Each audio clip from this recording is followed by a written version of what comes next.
It was these events on July 15, 2016 that brought about much change in Turkey. Men in uniform paid by the public to defend them had turned their guns on their country.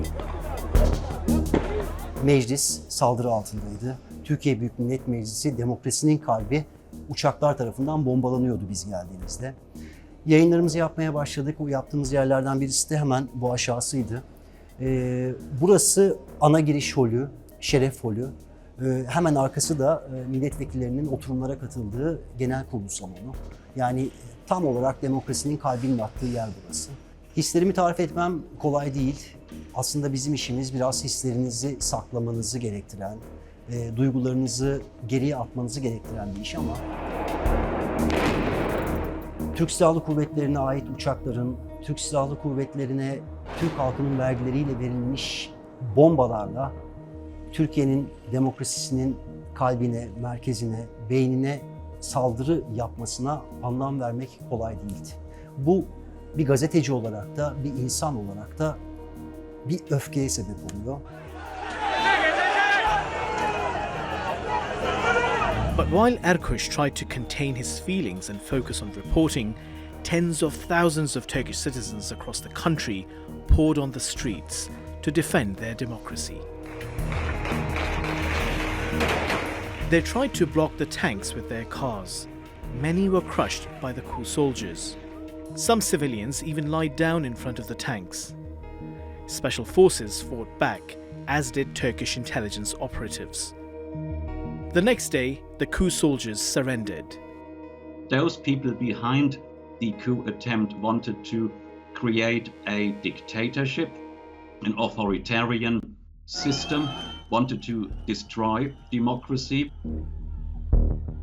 I don't have any details at this point in time. I hope there will be stability and peace and continuity within Turkey. As the coup attempt was underway, the US and various European countries remained silent. Some Western commentators, including senior retired US officials, also appeared on TV channels cheering what they saw as the toppling of Turkey's democratically elected president Erdogan. Even when the coup attempt was repelled, Ankara's allies, including the US, were slow to comment.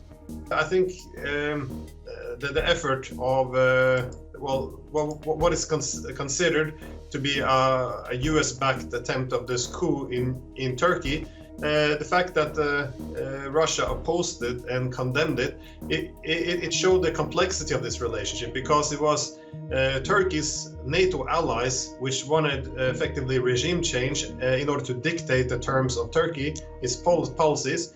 Meanwhile, it was the main adversary, Russia, that essentially said that this was unacceptable and then took the side of Turkey.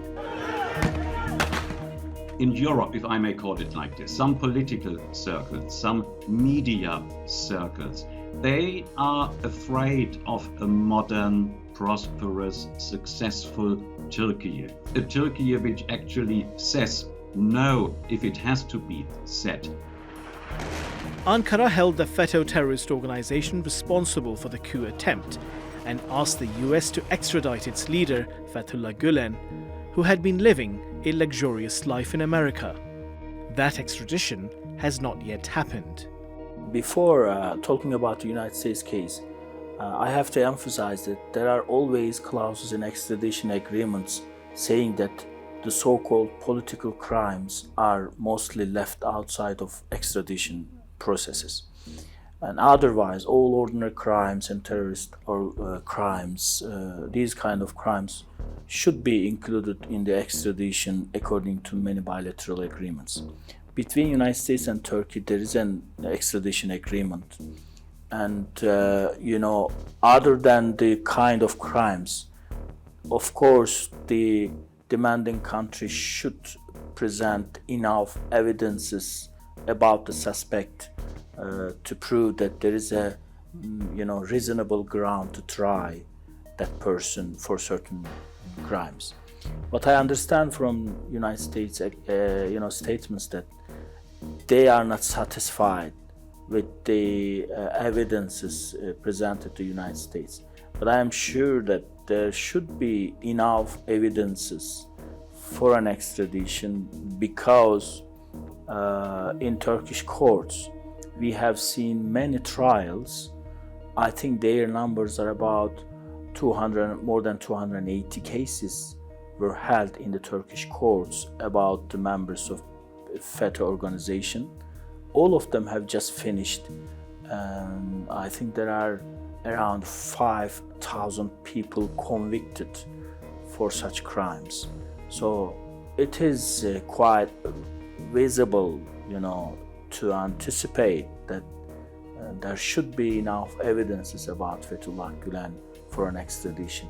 So legally speaking, I think there should be an extradition. But if there is no, then I would think that it would be rather political instead of legal. The slow US response and refusal to extradite the July 15 mastermind have led many in Türkiye to believe that the US supported this attempted coup. Some American commentators say the US was simply too slow to process what exactly had happened. America was bewildered when this happened. They didn't know, was this the old secularists that were trying to take over? Was this some of people that are aligned with Islamist movements? Because this is confusing to Americans. They don't really know the difference between the Gülen movement and people that are pious supporters of the AKP, for instance. I think for Americans, and given the degree that Americans don't pay much attention to international affairs, where as a news culture, we're very focused on US news, it was almost impossible to expect that Americans would really understand what was going on. Now, the day of, or even the week of the coup, and I can tell you I was in government at the time, this was not on anybody's radar screen. Nobody was focusing attention on understanding what was going on in Turkey at that time. I don't think anybody saw it coming. I certainly don't believe conspiracy theories about the US being behind it. I've seen no evidence of that. But frankly, we were slow to respond. We should be against coups and coup attempts whenever and wherever they happen. How would you react if someone would be bombing the French parliament, the Italian parliament, the German parliament? How would the government react? Because so many governments in Europe said Turkey overreacted. You cannot have a prolonged state of emergency. Distrust between Ankara and Washington grew even more when the US decided to support the YPG in Syria. It's the Syria branch of the PKK, recognized as a terrorist organization by Türkiye, the EU, and the US itself. Unfortunately, America's threat perception and Turkey's threat perception never overlapped with each other in Syria. While Turkey perceived YPG, PKK, extension of PKK as the first numbered threat, United States perceived the ISIS as first numbered threat, and but leaving this aside, United States never approved or encouraged or helped Turkey in its dealing with the YPG terrorists. On the contrary, YPG was labeled as a resistant group by Washington. This was a big matter, problem between the two countries, and from that time onward, United States hostility towards Turkey and indifference to Turkey's sensitivities, security concerns became very evident throughout the Syrian crisis. The Turkish government also questioned the role of many Western European and NATO member countries in the fight against PKK and FETÖ. The PKK is considered to be a terrorist organization all around the EU. This has been accepted.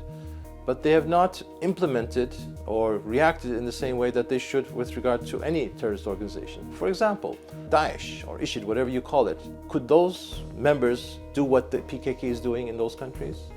No European Union countries made any kind of, let's say, palpable measure in order to demonstrate or in order to help Turkey's fight against FETÖ. Of course, parallel structures could be established, like the new educational centers in the framework of Marif Vakfi in several European Union member states, but still these networks are existing and working not just within the European Union, but ultimately in the Western Balkans as well, in European Union member states.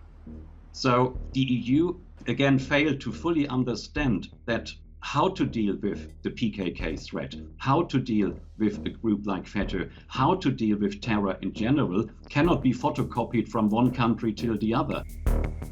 Over the years, the Western response to July 15, the Syria crisis, and various conflicts in the Middle East has led Ankara to the conclusion that many Western countries practice double standards in the fight against terrorism. This has compelled Türkiye to review its domestic security and foreign policies. 15 Temmuz aslında Türk dış ve güvenlik politikası açısından bir dönüm noktası. Şöyle ki 15 Temmuz öncesinde Türkiye hep konvansiyonel yöntemlerle, meydan okumalarla baş etmeye çalıştı. Neyi kastediyorum konvansiyonel yöntemlerden? Türk dış politikasında genellikle uluslararası örgütler ve koalisyonlar çerçevesinde dış politika sorunlarına çözüm üretmeye alışmıştı Türkiye. Çünkü bir norm var, o norm düzeni içinde BM sistemi var. BM sistemi içinde de bir sorun olduğunda BM Güvenlik Konseyi bir karar alır. Türkiye'de bu kararı uygulayan pozisyonda olurdu veya bölgesel işbirlikleri veya ittifak sistemi içinde örneğin NATO ile veya farklı uluslararası örgütlerle bu işbirliklerine girip Türkiye bir şekilde uluslararası meşruiyeti arayarak sorunlara çözümler üretmeye çalışırdı. After the events of July 15, the government set out to identify the problems within its domestic security architecture. First of all, the biggest problem with the coordination and the cooperation in between the security institutions in Turkey during those years. No, there was no unity of intelligence. There was no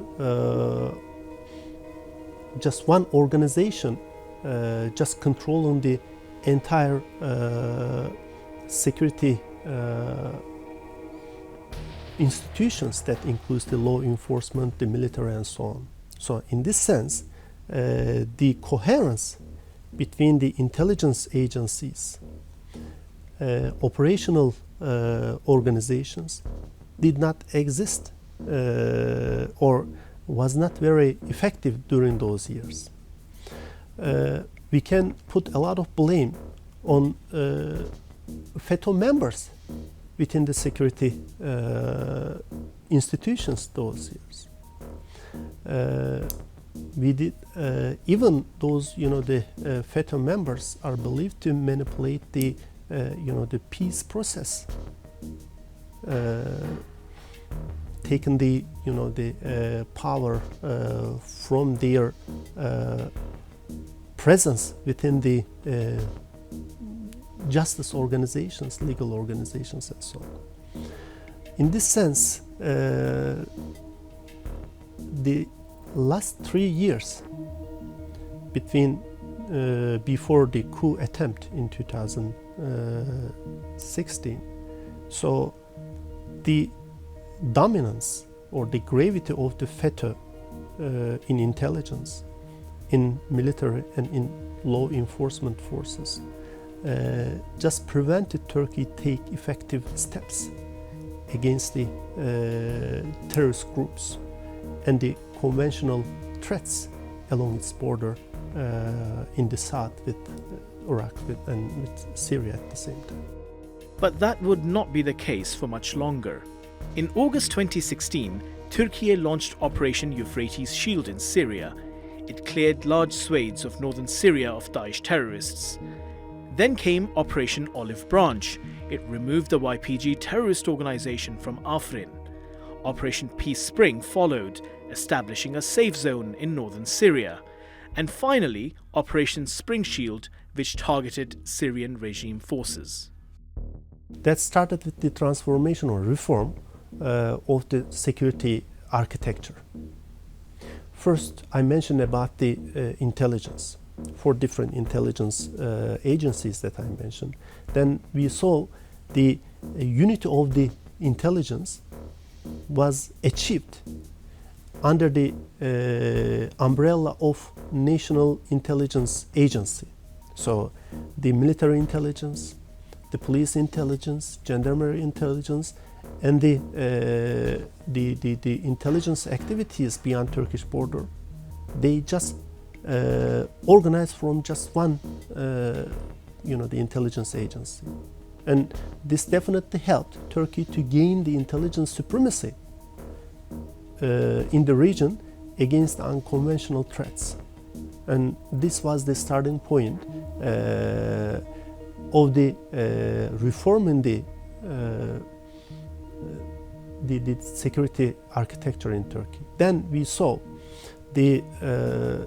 all the military commands, the army, Navy, Air Force, they started to be organized under Minister of Defense. So this brought the governmental, control over the military, and the coherence between the military capabilities and the political objectives were achieved. Thirdly, the law enforcement agencies became much more effective based on the cooperation between the gendarmerie forces and the police departments. This cooperation and coordination definitely should be indeed attributed with the purge of the FETÖ members within these organizations. So in this sense, Turkey was able to get rid of the problematic personnel, especially at the strategic level, in those security organizations, and then cooperation and coordination was achieved. The government says FETÖ members had been slowing down developmental projects. Their removal also boosted the Turkish defense industry's efficiency. Turkish drones played a key role in shifting the balance of power in Libya and were key to Azerbaijan's victory in Nagorno-Karabakh. Baykar's TB2 and TUSAS's Anka are the backbone of Ankara's drone arsenal. Milgem, Turkiye's national warship program, has made great advances in recent years. The Turkish Navy already has several anti-submarine corvettes in its inventory. The tandem-seat, twin-engine NATO interoperable T-129 Atak helicopter has been another local success story. Turkish companies produce a wide range of munitions and missiles. The MAM is a smart micro-guided munition. Its lightweight and precision accuracy make it an ideal payload for drones. Standoff missiles, or SOM, are also manufactured locally. These turbojet air-to-surface cruise missiles can destroy targets with precision strikes while keeping aircraft outside the range of hostile air defense systems. Ankara's post-July 15 policies emphasized self-reliance, and while its advances in the defense sector reduced reliance on Western allies, the largest refugee crisis in recent history did require greater coordination. But the European allies took a few steps only when the crisis spilled onto their doorstep. EU was in need of Turkey in coping with influx of Syrian refugees because their nightmare was the change of demographic structure of the European continent. Now, I just want to make it clear that this deal was not only about migration. For us, this was an opportunity to bring back the relationship. We wanted to have accession talks start again. We wanted to have visa liberalization. We wanted to modernize the customs union. We wanted to increase dialogue. And the EU only thought that if they provided us with financial means, that would be enough. For us, it wasn't. We wanted the relationship to be put back on track. But soon afterwards, as you know, we had the 15th of July coup attempt, and things started to go down from there. Unfortunately, the reaction by the EU was not as we thought or expected, and since then the relationship has just gone down. We have not been able to recover the relationship, and this is where we are right now. While pursuing a revised foreign policy after the coup attempt, Ankara also sought to assert itself in the Eastern Mediterranean. In February 2019, Turkish Foreign Minister Mevlut Çavuşoğlu said Türkiye will start drilling for oil and gas in the Mediterranean Sea. 3 months later, Ankara sent its Fatih drill ship to an area west of the island of Cyprus. In the following period, Türkiye expanded its exploration activities, sending more vessels. This is also somehow very critical in that period of time.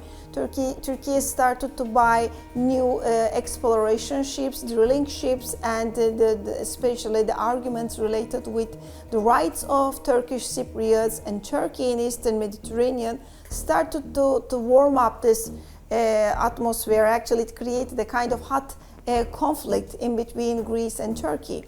Various actors, including the European Union, Egypt and Israel, sided with Greece and tried to isolate Türkiye. Ankara struck a maritime deal with the UN-recognized government of Libya. It argued the move would allow it to protect its own interests and those of the Turkish Cypriots. Ankara has had to deal with multiple security threats. It fought Daesh in northern Syria and cleared the area of the terror group.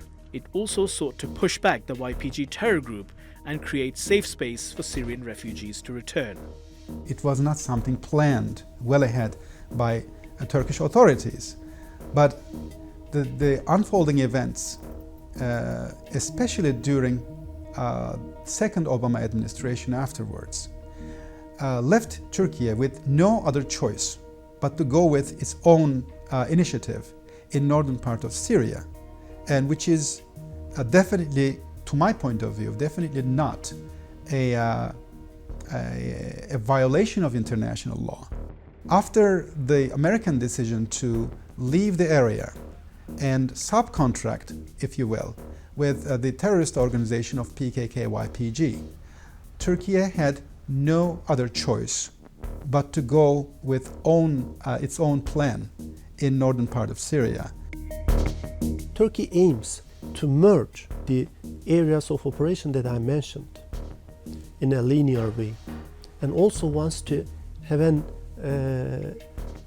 operational depth in Syria in order to secure a safe zone, not only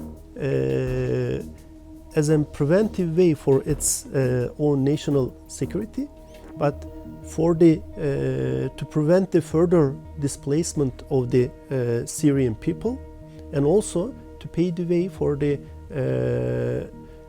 safe return of the Syrian immigrants living in Turkey. So there seems that an operational area in northern Syria is needed to complete more than one objective from Turkish perspective. So the Manbij area, for example, the Tel Rifat area, they are the two important source of the attacks against Turkish operation forces, local civilians, Syrian National Army elements over there. In this sense, we can put a blame on the PYD presence in these two towns as an imminent threat to destabilize the security environment in northern Syria. Despite repeated calls by Türkiye, the US has not ended its support for the YPG terror group. And 6 years on from the night of July 15, Gülen is yet to be extradited. Ankara says it wants to have its allies on board only if they're willing to act in matters endangering its security. And as for threats to its own survival, it has since shown it's willing to go it alone.